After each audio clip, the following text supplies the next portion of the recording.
como todas as semanas, costumamos dar alguns recados importantes para aqueles que vêm pela primeira vez e aqueles que já estão conosco há muito tempo. Sempre é bom a gente dar um reforço ou reciclar a informação.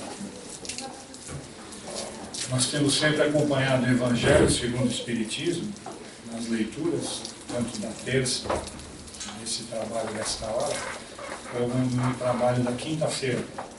Isso desde o ano passado, em virtude da comemoração dos 150 anos do Evangelho segundo o Espiritismo de Allan Kardec. E desta forma, a orientação que a Casa passou foi que nós sempre debatêssemos o Evangelho, porque o Evangelho, por mais de 150 anos, ele sempre é novo. Ele sempre traz uma entrelinha, ele sempre traz um novo pensamento, e muitas das vezes os pensamentos que são novos é porque nós estamos nos renovando. E no momento que nos renovamos, parece que a obscuridade sai das nossas mentes. Um pequeno clarão se abre, e aquele entendimento até então não percebido em tantas e tantas vezes que o Evangelho foi lido, naquele momento nos toca. Porque é um momento em que nós crescemos, evoluímos para poder entender aquele momento, e essa é a grande soberania de Deus para nós, a sua infinita bondade, para que nós possamos sempre conhecer uma coisinha a mais, colocar em prática, desenvolvermos as nossas qualidades que estão há tantas encarnações adormecidas, e principalmente o amor, onde nos toca. E esse amor tocado, ele reflete um conjunto de processos de mudança em atitudes. Então essas qualidades são fundamentais para qualquer ser humano que queira hoje, como nós somos espíritas, estarmos realmente seguindo como obreiros da vida eterna de Jesus, levando realmente a sua máxima, sendo seus multiplicadores, levando as suas mensagens para um mundo melhor, de amor, de paz, de caridade ao próximo. E desta forma, trabalharmos o individual para a evolução íntima, né, nossa, e com o propósito máximo, e também fazer o coletivo crescer. Porque se todos nós conseguirmos influir pessoas, influenciar pessoas para o bem, com certeza esse mundo poderá ser muito melhor do que hoje vivemos. E o nosso papel desse momento, com todo esse recurso, como espíritas, e com todo esse cabedal de informação ao nosso alcance, deixado pelo Evangelho de São João, né? O Evangelho depois passado a Kardec na sua transmissão, como o grande decodificador, o grande consolador, trazendo o Espiritismo para a grande verdade da humanidade. Nós temos todo esse recurso ao nosso alcance, não é verdade? Para fazermos dele uma ferramenta de gestão humana, uma gestão íntima. E seguindo essa grande ferramenta, essa grande cartilha de amor que foi que Jesus nos deixou, nós com certeza podemos nos transformar. Agora basta começar, né? É trabalhar, trabalhar, trabalhar e estudar, estudar, estudar. Porque a prática, o despertar para o amor, com certeza vem. E na hora que quiser colocar em prática, nós temos uma grande fábrica de amor que é em Diadema. Eu sempre falo aqui, quando eu estou nas palestras, né? Eu sou um propagandista da nossa creche de Diadema. Para os que não conhecem, nós temos lá quase 50 anos, uma creche que foi ali plantada em Diadema exatamente para colocar o amor em movimento. Ou seja, um grande laboratório deixado por Jesus e orientado pelo plano espiritual e por Chico Xavier, quando a doutora Marlene, o doutor Paulo e tantos outros ali constituíram a creche. Naquele ponto de Diadema, aquele ponto mais do índice de qualidade de vida, o pior talvez do Brasil à época, que não mudou muito pouco ainda, né, do que a gente constata lá. E ali esse trabalho vem sendo feito há muitos anos. Nós temos ali 240 crianças cuidadas, temos 14 departamentos em atividade fraterna e generosa, todos voluntários, mais de 200 voluntários, vários departamentos que, obviamente, quem quiser depois, se tiver interesse, a gente pode dar mais detalhes, mas é lá que está o amor esperando de todos nós, né? Precisamos ir para Diadema e conhecer esse trabalho, que vem com leite, que vem com alimentos, 600 famílias cuidadas, campanhas das mais variadas para recursos, onde vamos buscar recursos financeiros para todo esse trabalho, porque não há ninguém aqui remunerado, né? São todos voluntários de dedicação total, de generosidade pura. E uma dessas tarefas, é por esse motivo que eu abro também a bancada, que nós teremos no dia 16 de agosto um almoço, onde será servido uma lasanha acompanhada de bebidas. É um encontro muito gostoso, começa lá ao meio-dia, né? Meio-dia. Estão todos convidados, R$25, continua 25. Nós não estamos nem aumentando o preço, né? Já vem sendo um preço que a gente vem mantendo ao longo do ano. E a gente acredita que através desses encontros, além da gente se confraternizar com Jesus, é apreciar a obra que lá é feita. É contribuir com alguma ajuda para que a gente possa angariar fundos para tantas e tantas atividades. Nós ainda depois, terminado o almoço, ao domingo, nós temos uma série de sorteios de eletrodomésticos, uma série de produtos muito legais, todos novos, e que passam um bom domingo, né? Ao mesmo tempo podem ainda sair lá com uma grande prenda e levando para casa e colaborando com o grupo, né? Eu acho que é bacana essa possibilidade. Então fica o convite a todos vocês. Tá bom? Iniciando então o tema de hoje, o ponto deixado pela Sandra, que é quem faz aqui na bancada, ela entrou no capítulo 21, onde ela fala dos falsos cristos e falsos profetas, e hoje eu vou falar do item 5, né? Que são os prodígios dos falsos profetas. Começa assim: porque se levantarão falsos cristos e falsos profetas, que farão prodígios e sinais espantosos, para enganarem até mesmo os próprios escolhidos. Na acepção, essas palavras dão o verdadeiro sentido da palavra prodígio. Na acepção teológica, olhando o que é prodígio, a gente sempre fala menino prodígio, quer dizer, algum menino é excepcional, né? Uma criança ou um jovem que vem com outras capacidades acima da média do ponto de vista de inteligência, de capacidade mental, de estímulo-resposta e em tantas outras características da evolução do ser humano. Já na acepção teológica, os prodígios e os milagres são fenômenos excepcionais, da mesma forma, que escapam às leis da natureza. Estas leis, tendo sido então estabelecidas exclusivamente por Deus, não há dúvida que podem ser derrogadas por Ele, ou alteradas, né, abolidas, mudadas ao bel prazer da intenção de Deus, quando Ele quiser, né, quando lhe bem ao prouver. O simples bom senso nos diz, porém, que Ele, Deus, não pode haver conferido a seres inferiores e perversos um poder igual ao seu. Não teria nenhuma lógica isso, certo? E menos ainda, o direito de desfazerem o que Ele, Deus, fez. Desta forma, Jesus não podia consagrar esse princípio.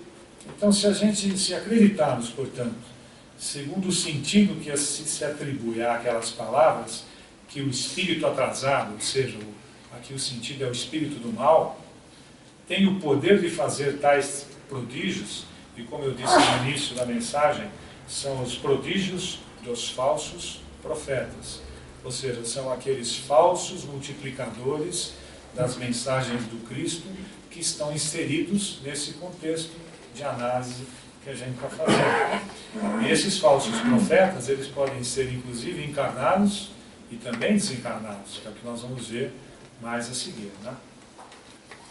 Então, dessa forma, que esses espíritos do mal têm o poder de fazer tais prodígios, que até mesmo os escolhidos seriam enganados, e disso resultaria que, podendo ele fazer o mesmo que Deus faz, quer dizer, esse mau profeta, os prodígios e os milagres não são privilégio exclusivo dos enviados de Deus, e por isso nada provam, desde que nada distingue os milagres dos santos dos milagres dos demônios. Seria uma total estaria em não conformidade com tudo aquilo que Deus desenvolveu para nós ao longo de toda a nossa eternidade. É, pois, necessário fazermos o quê? Buscarmos um sentido mais racional para aquelas palavras ditas por Deus. Então, aos olhos do povo, todo fenômeno cuja causa é desconhecida, ela passa por sobrenatural. E por dois motivos. Uma é pelo próprio desconhecimento nosso, né, de todos nós, me incluo também, lógico, como também não ainda, no momento em que se escreve, né, há 150 anos, que se traz o próprio desenvolvimento da inteligência do homem.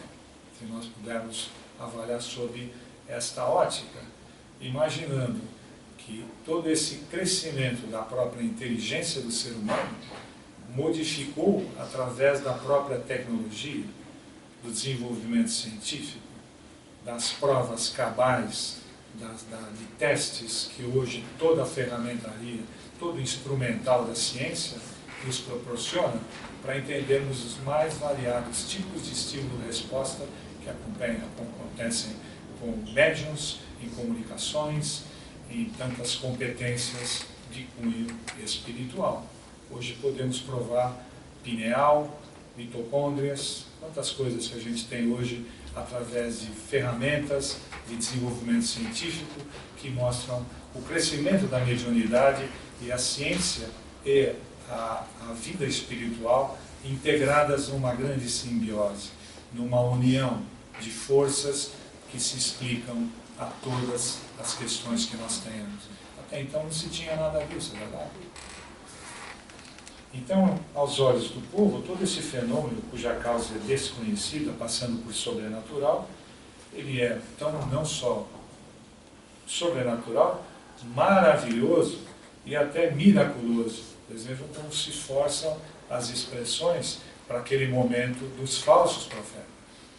Conhecida a causa, reconhece-se então o fenômeno. Por mais extraordinário que pareça, não é mais do que a aplicação de uma determinada lei da natureza. Tudo tem uma explicação natural, não é? Deus, tudo que Deus fez foi tão perfeito. Então, não podemos ter dúvida nisso. É olhar o planeta, né? É olhar o universo. Tantas vezes, quantos que aqui falam dos 14 bilhões de galáxias, o que nós conhecemos?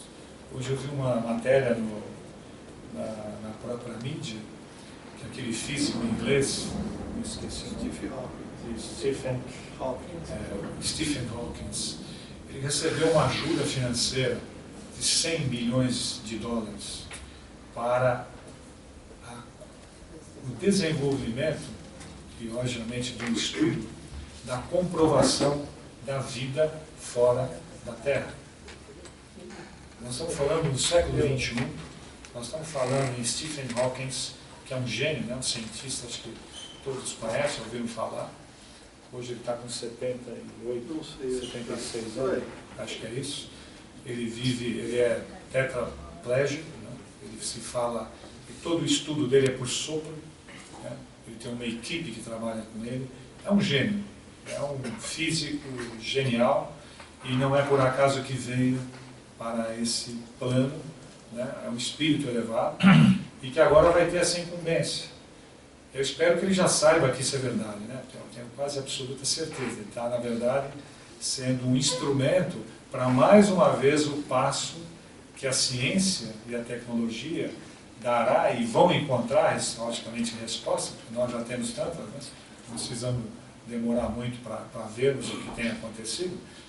Então é dessa forma que a gente percebe, para o tema, como a ciência evoluiu da época, quando a própria escrita de 150 anos do Evangelho para hoje, século XXI. Hoje a gente tem todo esse recurso em nossas mãos. Então é assim que esse círculo dos fatos, né, a área dos fatos sobrenaturais, se restringe à medida que se amplia a das leis científicas. Então tudo aquilo que não pode ser provado, né, o famoso como queríamos demonstrar, as famosas teses e provas aí de tantas faculdades, a gente percebe que hoje nós podemos comprovar, sim, muitas coisas.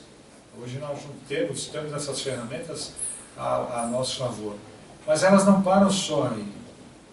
E aí eu vou prosseguir para a gente ir para a segunda etapa. O que mais pode vir para que nos ajudem a entendermos quem são realmente os verdadeiros profetas, não é verdade? Então, desde todos os tempos, certos homens exploram em proveito da sua ambição, de seus interesses e de seu desejo de dominação, como é do próprio homem, né? O orgulho, a vaidade, a avareza, esse é são alguns dos males capitais, né? Os pecados capitais do homem. Certos conhecimentos que possuíam para conseguirem o prestígio de um poder supostamente sobre-humano, ou de uma pretensa missão divina.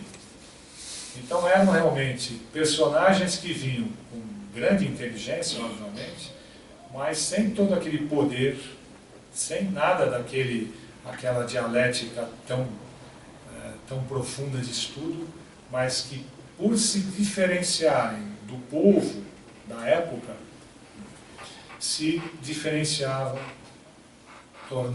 se tornavam grandes personalidades, mas todas voltadas para o mal, né? Para a ambição. E tomando do povo, pela incredulidade, fazendo efeitos físicos e outros tipos de efeito, né, de figuração, que permitiam serem absolutamente acreditados. E dessa forma, seus seguidores se tornavam seus reféns. São esses os falsos cristos e os falsos profetas, que é o que a gente abriu no item, né, o versículo. A difusão dos conhecimentos, que eu falei da ciência, do crescimento da informação, e mais do nosso estudo, os recursos que nós temos ao nosso alcance, vem desacreditá-los, de maneira que o seu número cada dia diminui mais, à medida que os homens, obviamente, se esclarecem. E o que é se esclarecer? É estudar, né? É pesquisar. Hoje, quem quiser pesquisar qualquer tema voltado a qualquer crença, é um botão e pode escolher, né? Obviamente, a gente sempre recomenda, aperta o botão, escolha, mas veja a fonte, que é também os falsos profetas da internet. A gente sabe muito bem disso. O fato de operarem aquilo que aos olhos de algumas pessoas parece prodígio, não é, portanto, nenhum sinal de missão divina. Esses prodígios podem resultar de conhecimentos que qualquer um pode adquirir. Qualquer um pode estudar uma falsa proposta, cercá-la de comprovações até certo ponto questionáveis, e colocar para a gente como uma máxima, uma verdade verdadeira. E se ele for um bom orador e tiver suas competências de convencimento, persuasão, entre outros fatores, ele convence as pessoas com muita facilidade. Daí está nosso desafio, de como nos policiarmos, como nós não cairmos nessas mentiras, né?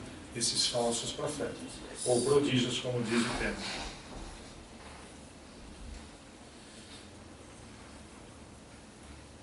Ele tem até essa capacidade de assimilar conhecimentos adicionais, também como pode adquirir faculdades orgânicas especiais. Porque ele também tem essa, ele pode ser voltado para o mal, mas ele pode estar cercado de espíritos do mal também, que alimentam esse processo. Olha que perigo. Que tanto o mais indigno como o mais digno podem também possuir. Por que ele fala do mais digno? Porque é aquele médium que não é vigilante. É um médium, como todos nós somos, que não está sempre se policiando, não estuda, não se resguarda, não ora, vigia pouco. A gente sempre fala na casa espírita, né, a importância do Evangelho, acho que todo mundo aqui já ouviu isso. Os que estão vindo pela primeira vez devem ter estado em outras casas. Mas o Evangelho no lar é uma máxima obrigatória. Quer dizer, ela é, na verdade, a garantia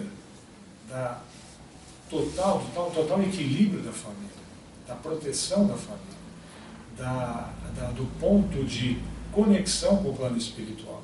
No momento que nós estamos um ou mais juntos, nós estamos em conexão com Jesus. Nós temos um telefone sem fio diretamente conectado conosco. Basta que queiramos. No momento que nós nos predispomos a essa tarefa de uma forma sistêmica, nós somos cercados também por espíritos do bem. E somos também visitados pelos possíveis espíritos do mal que estejam em nossas cercanias do lar e que naquele instante eles são de repente afastados. Eles começam a se converter com os ensinamentos que nós propagamos nas palavras do Cristo. E as palavras do Cristo estão aqui. Quando a gente as propaga, elas sopram com a pureza do amor do Cristo. E as maledicências não suportam isso. Os espíritos do mal se afastam. Nós nos tornamos égides perante o Cristo. E nosso lar se torna amparado e protegido contra tudo e contra todos. Mas quantos de nós ainda fazemos isso? Ou quando chegamos cansados do trabalho, quem não chega, depois do trânsito, de tanto trabalho, mas tenta fazer o Evangelho. Hoje eu não vou fazer, vou deixar para a próxima semana. Esta semana de interrupção, ela é uma ruptura dessa conexão de continuidade. Ela é uma ruptura que você abre uma brecha para muitas coisas que podem acontecer no nosso lar. E olha a importância do Evangelho. É a coalizão dos nossos pensamentos, dos nossos sentimentos. Nós podemos fazer o Evangelho de uma forma simplificada, meia hora, 20 minutos.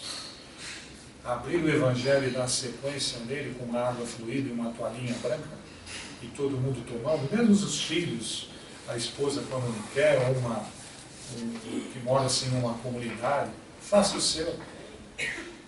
Os outros que de repente vão talvez ter uma certa repulsa, não concordar, faça na sua, sabe, na sua forma discreta, sutil. E aos poucos, essas pessoas começam a ser envolvidas, porque o plano espiritual vai ajudar isso. Ele vai modificar essa onda mental.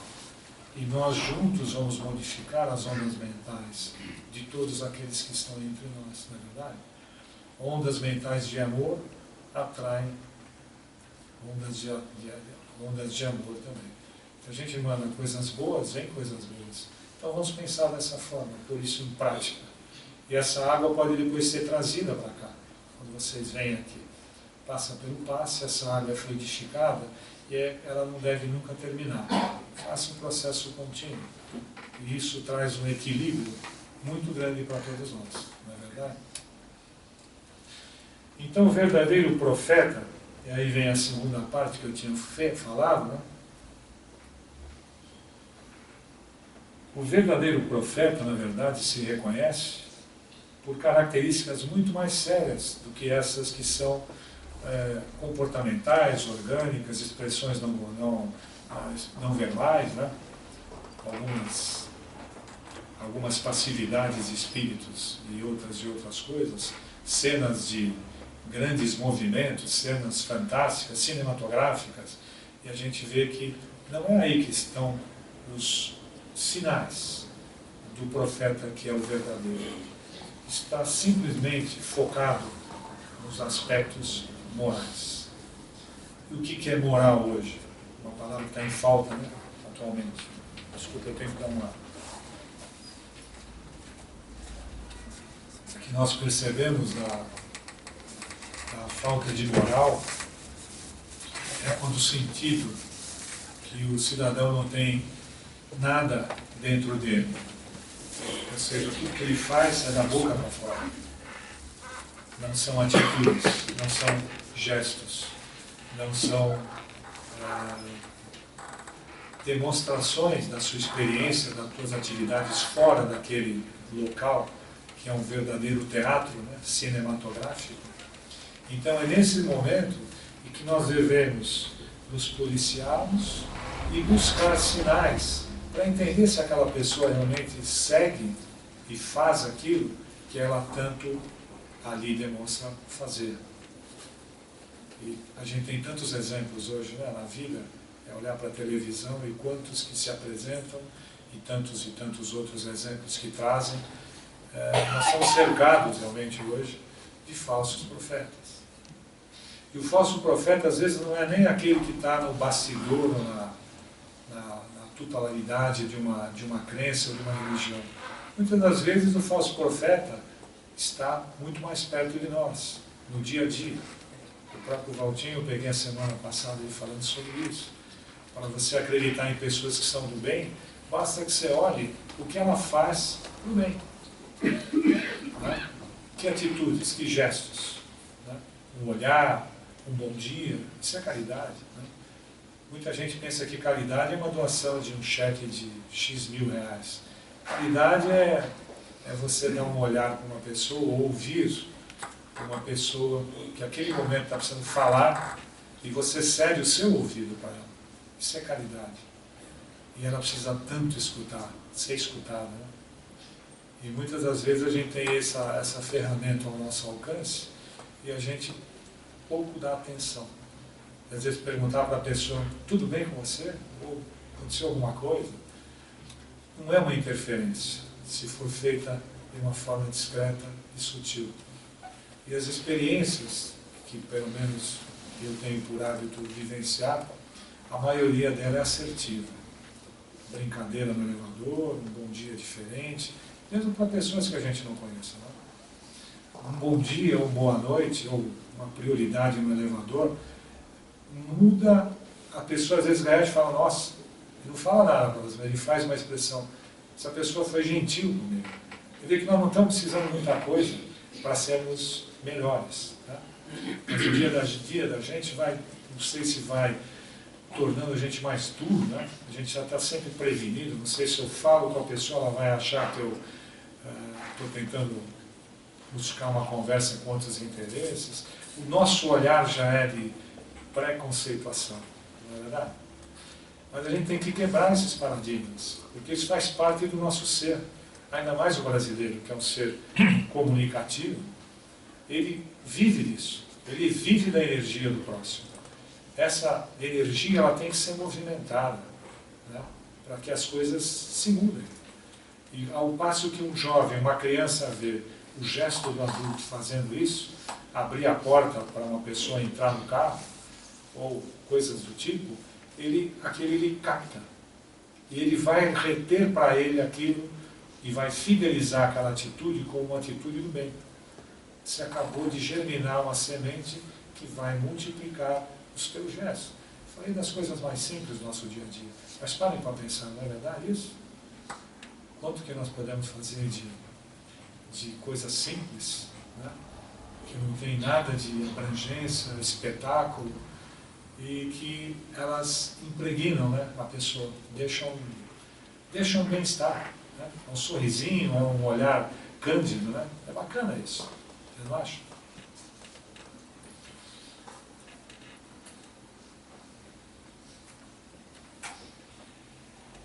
Posto isso, eu vou para o próximo tópico, que é: não acrediteis em todos os espíritos. Vou fazer só eu fiz só no item anterior, eu fiz só um resuminho, com a seguinte frase: como a maioria dos homens não se esclarece nas verdades espirituais, ainda por muito tempo, ela será enganada. Então o que a gente precisa pôr na cabeça é, a gente precisa se esclarecer. Não estou dizendo que aqui não tem ninguém esclarecido, a gente precisa se esclarecer mais e melhor. Porque quanto mais a gente tiver esclarecido, mais dificuldade, né, aqueles que tentarem nos enganar terão muita dificuldade. Porque nós saberemos como pegar esses pontos que são pontos que estão expostos. Os espíritos não precisam ter essa dificuldade, os seres superiores, porque ele já olha para o cidadão, a aura dele já está toda impregnada. O RG dele espiritual, ali já diz o que ele é e o que ele não é. É muito fácil.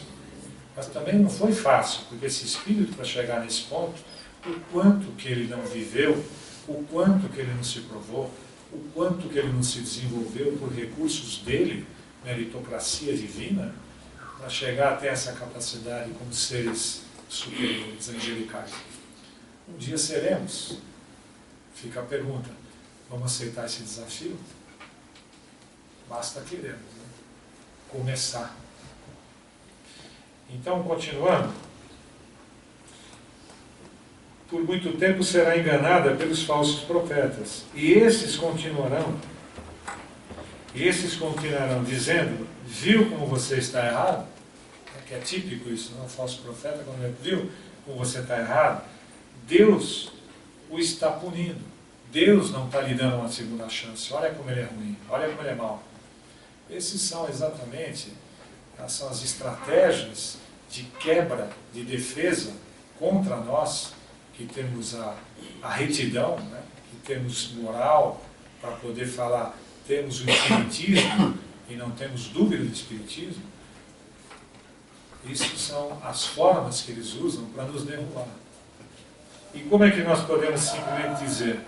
A nossa resposta é: Deus é somente amor. Bom, não há dúvida. Ele é majoritário. Dele foi criado o amor. O amor está em nós como reflexo dele. E para nós, seres humanos, através de quem? Da mãe. A mãe é o grande instrumento do amor. É o primeiro ato de incorporação, de vida conjunta, é a mãe e a criança. Olha que coisa divina, maravilhosa. Ninguém mais sente amor do que a mulher. Ninguém. Porque ela teve a experiência do amor da criança, deixada por Deus.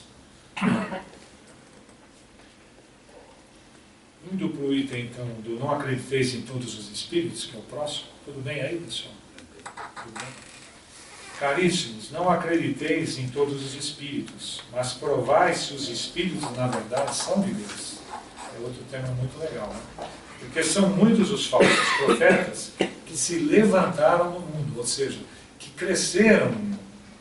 E isso aqui é difícil, viu? Eu li umas várias vezes, mas João, Epístola 1, né? Capítulo 4. Então, os fenômenos espíritas, longe de confirmarem os falsos cristos e os falsos profetas, como algumas pessoas gostam de dizer, vem, pelo contrário, dar-lhes o último golpe. Não soliciteis milagres nem prodígios ao Espiritismo, porque ele declara formalmente que não os produz. Olha a máxima do Espiritismo. Ele não precisa de efeito físico, orgânico, nada disso. Ele precisa de efeito de modificação, mudança de atitude, mudança de hábito, despertar por amor. É isso que faz o Espiritismo. Vai nos cutucando o tempo todo, vai nos empurrando para esse desenvolvimento, dando o livre-arbítrio, que é um negócio fantástico de Deus, e permite que nós cresçamos a nossa própria capacidade intelectual, a nossa capacidade de discernimento para mudanças de comportamento. A cada mudança é um ponto positivo, é um ganho desse ponto positivo que você abre para uma nova virtude que começa. E você faz isso numa busca incessante. Esse processo vai o quê? Vai te transformando de forma natural num ser perfeito. Não somos ainda? Não. Mas Jesus já disse, vocês podem ser perfeitos como eu. Basta que comecemos. Da mesma maneira que a física, então, a química, a astronomia, a geologia, revelaram as leis do mundo material, ele vem revelar outras leis desconhecidas que regem as relações do mundo corpóreo com o mundo espiritual. E o mundo espiritual também não seria nada se não fossem os homens, porque é através de nós que são comunicadas todas as informações. É através do homem que são homens que estão para o bem, que trabalham, que estudam, que se dedicam, que surgem as intuições que muitas das vezes são colocadas em nosso cérebro. E nós, na nossa pequenez, sempre nos orgulhamos, olha a sacada que eu tive, a ideia que eu tive, e aquilo foi, na verdade, uma soprada de um espírito do bem. Simplesmente nos passou um caminho para você chegar numa fórmula mágica e de repente descobrir uma grande descoberta científica, ou de ordem médica, ou tecnológica, e que viesse de alguma forma você ser um agente de mudança por uma melhoria para a humanidade. Quantos exemplos nós temos? Inúmeros, né? A gente pode falar de inúmeros. Agora, até HIV, mais 10 anos não vamos ter mais. Uma equipe de cientistas descobriu e isolou um tipo de um componente em que, assim, apareceu, obviamente, pesquisa profunda, mas uma grande doença que nos abala há 25 anos, no mundo, né? E que vai ser também extirpada da Terra.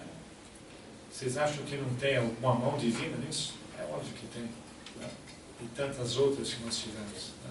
Sabin é um exemplo para as crianças. Né? Quem viveu épocas de paralisia das crianças de hoje, ela simplesmente não existe mais no mundo. Isso tem a mão de Deus, só pode ter. Quem negar isso, está negando a Deus. Né? Essas leis, tanto quanto as científicas, pertencem também à natureza. Dando assim a explicação de uma ordem de fenômenos até agora incompreendidos. Né? Acho que o próprio Chico fala, né? Tem uma passagem dele que ele fala aqui em 71 sobre... Se eu errar, vocês me ajudam. Ele fala em 71, às vezes eu meto a cara aqui para apanhar, e vamos ver se eu não vou errar hoje. Mas eu sei que em 71, acho que foi no Roda Viva, ele mencionou que o homem desenvolveria, na época eu me lembro que eu estava aí também nessa área de estudo, que o Christian Barnard tinha descoberto o transplante cardíaco, em 68, se me fala melhor.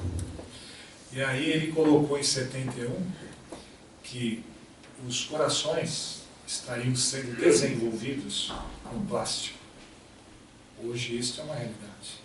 Nós estamos em 2015. Ele falou há 44 anos atrás. Então vocês vejam como a parte científica também foi trabalhada pelo plano divino. Né? Hoje, quantos seres humanos estão tendo a oportunidade de continuar vivendo com um coração plástico? Obviamente com alguns componentes, não sei se é 100%. Mas essa foi uma evolução e uma preconição dele falar isso em 71. Obviamente que alguém, como Chico sempre na sua bondade infinita e humildade, alguém soprou para ele, né? Ele diria. Mas eu acredito que foi uma combinação. Né? E realmente essa informação hoje é verdadeira. Estamos aí temos nas nossas mãos essa fantástica descoberta. Dando assim a explicação de uma ordem então de fenômenos até agora incompreendidos. O Espiritismo destrói o que ainda restava então no domínio do maravilhoso. Então a gente encerra essa primeira etapa, tá bom? Eu devo continuar na bancada com vocês.